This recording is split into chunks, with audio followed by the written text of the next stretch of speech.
Hello दोस्तों, स्वागत करते हैं आप सबका इस यूट्यूब चैनल स्टार कस्टडी में। दोस्तों, इस वीडियो में हम लेकर आप सभी के लिए क्लास 10th वालों के लिए साइंस का यहाँ पे top वीवीए objective type model set questions को, जो आप सभी के एग्जाम्स के लिए बहुत ही इंपॉर्टेंट रहेंगे। तो जितने भी छात्र मैट्रिक के एग्जाम देने वाले हैं दोस्तों इस साल, तो आप सभी के लिए ये वीडियो शुरू से लेकर लास्ट तक देखना बहुत ज़रूरी है। एक एक क्वेश्चन बहुत ही इंपॉर्टेंट है और भी काफ़ी सारे क्वेश्चन का प्रैक्टिस सेट करना चाहते हैं तो इस वेबसाइट की मदद से कर सकते हैं। starkstudy.com गूगल पे लिखे या फिर लिंक आपको डिस्क्रिप्शन में देखने को मिल जाएंगे। तो चलिए दोस्तों, हम लोग एक एक क्वेश्चन को देखते हैं। यहाँ पे बहुत ही इंपॉर्टेंट है और मैं आप लोगों को लास्ट में एक क्वेश्चन भी दूंगा दोस्तों होमवर्क के तौर पे, जो आपको कमेंट बॉक्स में उसका आंसर करनी है। ठीक है, तो शुरू से लेकर लास्ट तक इस वीडियो को जरूर देखेगा। तो जितने भी छात्र अभी तक चैनल को सब्सक्राइब नहीं किया है दोस्तों, तो चैनल को सब्सक्राइब जरूर कर लीजिए और साथ में बेल आइकन को प्रेस कर दीजिए, ताकि हम लोग जैसी न्यू वीडियो लेकर आऊँगा सभी सब्जेक्ट का दोस्तों इसी तरीके से आपको यहाँ पे लघु उत्तरीय के साथ साथ दीर्घ उत्तरीय और साथ में ऑब्जेक्टिव प्रश्न की तैयारी कराई जाती है दोस्तों मैट्रिक बोर्ड छात्रों के लिए। ठीक है, तो सब्सक्राइब जरूर कर लेना। चलिए पहला क्वेश्चन देखते हैं कि किस दर्पण की फोकस दूरी ऋणात्मक होता है। ऑप्शन है दोस्तों समतल दर्पण, अवतल दर्पण, उत्तल दर्पण या फिर इनमें से कोई नहीं। तो किस दर्पण की बात हो रही है दोस्तों ऋणात्मक होती है फोकस दूरी, तो वो है आपका अवतल दर्पण। कौन है दोस्तों? अवतल दर्पण। ऑप्शन नंबर यहाँ पे एक का बी सही हो जाएगा। अगला प्रश्न देखते हैं कि दर्पण की फोकस दूरी और वक्रता त्रिज्या में क्या संबंध है। काफ़ी शानदार प्रश्न है दोस्तों। कहा गया कि दर्पण की फोकस दूरी और वक्रता त्रिज्या में जो संबंध है दोस्तों, हम लोग जानते हैं एफ बराबर r/2 होता है, या फिर हम लोग लिख सकते हैं r बराबर 2f। अब देखते हैं दोस्तों r बराबर 2f और या फिर f बराबर r/2 किस ऑप्शन में। तो ये ऑप्शन नंबर आपका बी में है, f बराबर r/2। तो यही करेक्ट हो जाएगी, 2 का बी सही उत्तर हो जाएगा। अगला प्रश्न देखते हैं दोस्तों 3 नंबर। कहा गया है कि सामान्य दृष्टि के लिए स्पष्ट दृष्टि की न्यूनतम दूरी जो होती है वो कितनी होती है। क्या क्वेश्चन है दोस्तों कि सामान्य दृष्टि के लिए स्पष्ट दृष्टि की जो न्यूनतम दूरी होती है वो 25 सेंटीमीटर होता है। तो ऑप्शन नंबर यहाँ पे बी सही हो जाएगी। 25 मीटर नहीं होगा, 25 मिलीमीटर भी नहीं होगा, 25 सेंटीमीटर। ठीक है, याद रखिएगा 25 सेंटीमीटर। ऑप्शन नंबर यहाँ पे बी जो है ये सही हो जाएगी। अगला प्रश्न देखते हैं 4 नंबर। कहा गया दोस्तों वीडियो को लाइक करके शेयर जरूर कीजिए दोस्तों, ताकि काफ़ी सारे छात्र जुड़ पाए और हम आप लोगों के लिए इसी तरीके से काफ़ी सारे क्वेश्चन की प्रैक्टिस सेट करवाएंगे। ठीक है, चलिए अगला प्रश्न देखते हैं कि श्वेत प्रकाश का कौन सा रंग किसी प्रिज्म से गुजरने के पश्चात सबसे कम झुकता है। तो श्वेत प्रकाश का वो कौन सा रंग है दोस्तों जो किसी प्रिज्म से गुजरने के पश्चात सबसे कम झुकता है, तो वो लाल रंग होता है। तो ऑप्शन नंबर यहाँ पे 4 का सी सही हो जाएगी। अगला प्रश्न देखते हैं 5 नंबर कि मानव आँख की रेटिना द्वारा बनाई गई छवि जो होती है वो कैसी होती है। तो मानव आँख में जो होता है दोस्तों वो उत्तल लेंस लगा होता है, तो उसके द्वारा जो बनाई गई छवि होती है वो वास्तविक और सीधा होता है। क्या होता है दोस्तों? वास्तविक और सीधा। तो ऑप्शन नंबर यहाँ पे बी जो है वो करेक्ट हो जाएगी। ठीक है, अगला प्रश्न है दोस्तों 6 नंबर कि आकाश का रंग नीला प्रतीत क्यों होता है।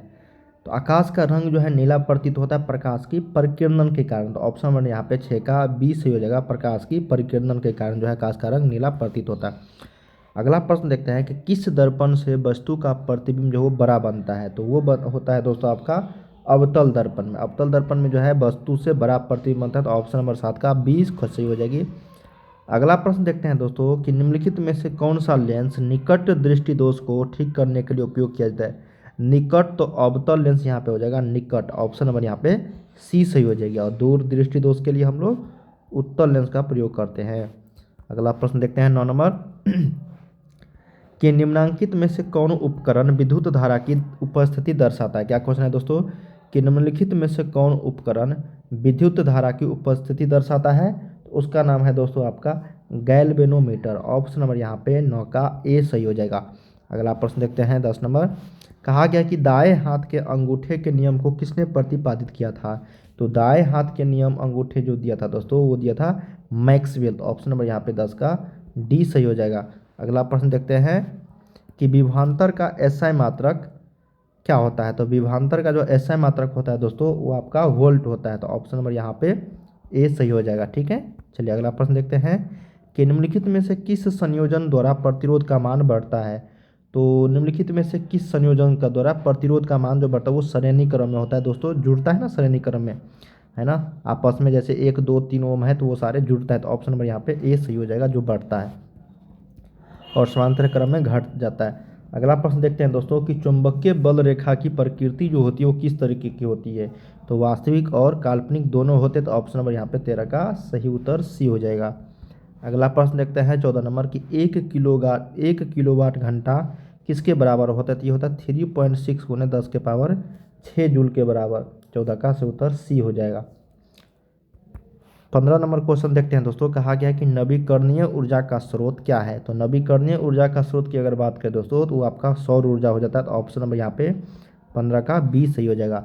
अगला प्रश्न देखते हैं कि कौन सा लेंस अपसारी लेंस भी कहा जाता है। तो उस लेंस का नाम है दोस्तों अपसारी। की अगर बात करें हम लोग तो वो अवतल लेंस हो जाता है ना। ये अपसारी हो गया और ये आपका अभिसारी हो गया।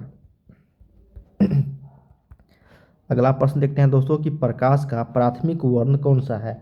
तो प्रकाश का प्राथमिक वर्ण जो है यहाँ पे दोस्तों, प्रकाश का प्राथमिक वर्ण जो है ये आपका लाल, नीला, हरा, ये सभी है। तो RBG बोलते हैं दोस्तों, है ना। ऑप्शन नंबर यहाँ पे डी सही हो जाएगा। अगला प्रश्न देखते हैं कि निम्नलिखित में से कौन नेत्र का रंगीन भाग होता है। तो नेत्र का जो रंगीन भाग होता है दोस्तों वो आपका आइरिस कहलाता है। ऑप्शन नंबर यहाँ पे 18 का डी सही हो जाएगी। अगला प्रश्न है कि 1 HP बराबर होता है। तो 1 HP का जो मान होता है दोस्तों वो 746 वाट के बराबर होता है। ऑप्शन नंबर यहाँ पे ए सही हो जाएगी। अगला प्रश्न देखते हैं कि विशालक शीशा मैग्नीफाइंग जो ग्लास होता है वो किस लेंस का बना होता है। तो उसको हम लोग उत्तल लेंस बोलते हैं दोस्तों। ऑप्शन नंबर यहाँ पे बी सही हो जाएगा। अगला प्रश्न देखते हैं 21 नंबर, कहा गया है कि जब किसी चालक तार से विद्युत धारा प्रभावित होती है तो गतिशील जो कण होता है उसमें कौन सा होता है। तो हम लोग जानते हैं वो इलेक्ट्रॉन होता है दोस्तों, जो गतिशील कण होती है किसी भी विद्युत धारा में प्रभावित होने वाला। Option number D. अगला क्वेश्चन है कि एम्पियर घंटा जो मात्रक है वो किसका है। तो एम्पियर घंटा जो मात्रक है दोस्तों ये आपका आवेश का, चार्ज का है, ठीक है। ऑप्शन नंबर यहाँ पे बी सही हो जाएगी।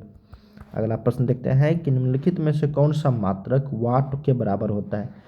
तो वाट के बराबर मतलब 1 वाट बराबर हम लोग क्या लिखेंगे दोस्तों, 1 जूल पर सेकेंड, है ना।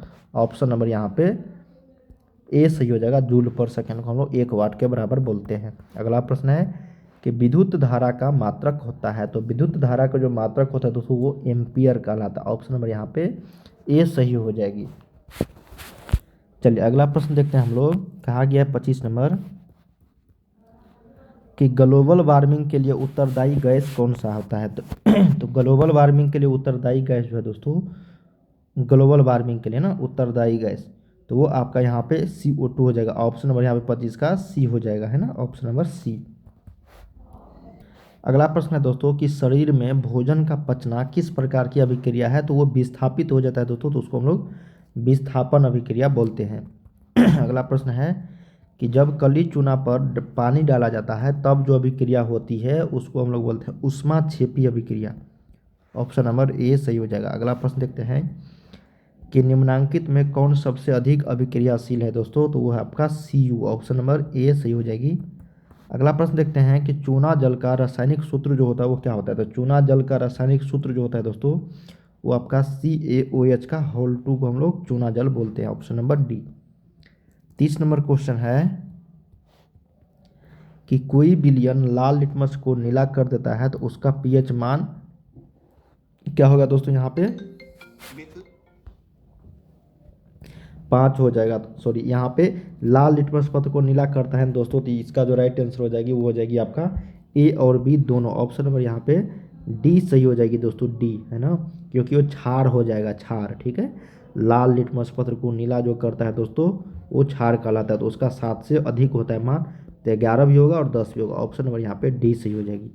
अगला प्रश्न देखते हैं, एल्काइन में कार्बन कार्बन के बीच कितने संयोजक बंधन जो है होते हैं। तो ये होते हैं दोस्तों, ऑप्शन नंबर सी हो जाएगा 3, ठीक है। चलिए अगला प्रश्न देखते हैं कि ग्लूकोज का आणविक सूत्र क्या है। तो ग्लूकोज का आणविक सूत्र जो है दोस्तों वो C6H12O6 होता है। तो 32 का सही उत्तर ए करेक्ट हो जाएगी।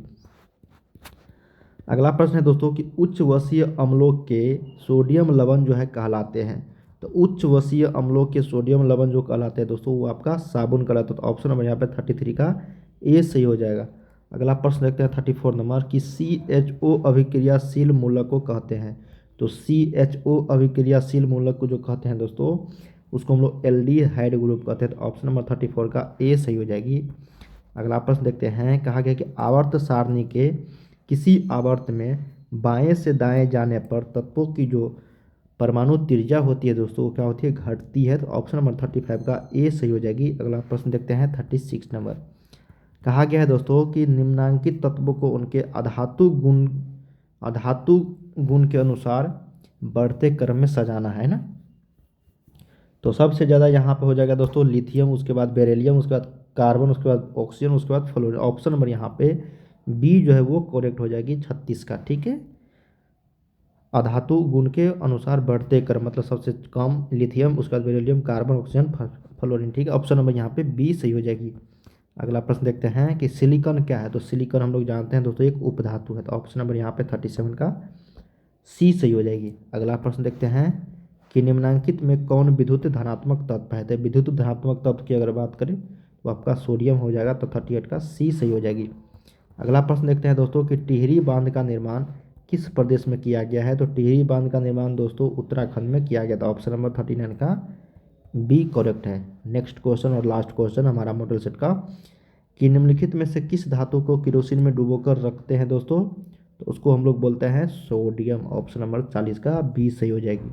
तो दोस्तों हम लोगों ने यहाँ पे टोटल 40 क्वेश्चंस किए हैं, जो आप सभी के एग्जाम्स के लिए काफ़ी इंपॉर्टेंट थे।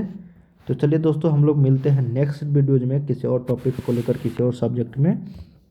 तब तक के लिए दोस्तों आप लोग चैनल को सब्सक्राइब कर लीजिए, वीडियो को लाइक करके शेयर कीजिए, और काफ़ी सारे क्वेश्चन मैंने अपलोड कर रखे हैं तो वो आप लोग देखिए। ठीक है, चलिए दोस्तों मिलते हैं हम लोग नेक्स्ट वीडियो में। तब तक के लिए जय हिंद, जय भारत।